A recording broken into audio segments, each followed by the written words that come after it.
Ayan mga kahardin, kapag hukay na tayo ng pananim na suwi ng saging.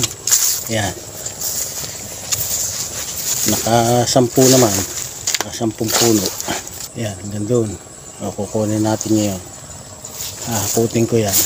Kaya pala mga kahardin, gusto niyo ba makakita ng ampalaya? Ito tinatawag dito ampalayang ligaway. Ayan nyo, tumutubo lang ng kusa. Ayan, masarap ang bunga niyan, maliliit. Ayan, mga bulaklak. Ayan, pwede na yan. Kung gusto mong panog sa munggo, pwede. Kung gusto mong pampabunga, ayan, may mga bulaklak na. Ayan na mga kahardin, naihilera ko na yung mga saging din. Tatanim naman natin ngayon.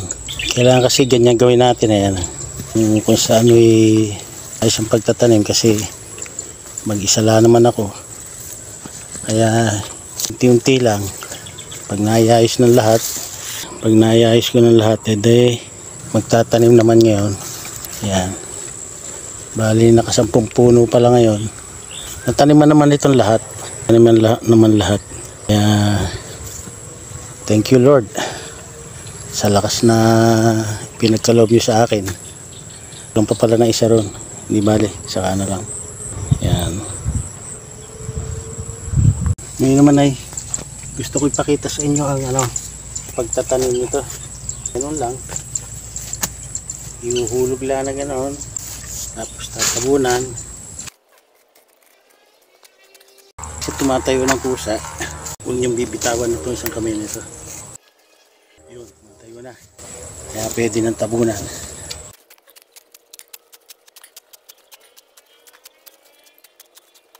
Ipila ng paang gano'n.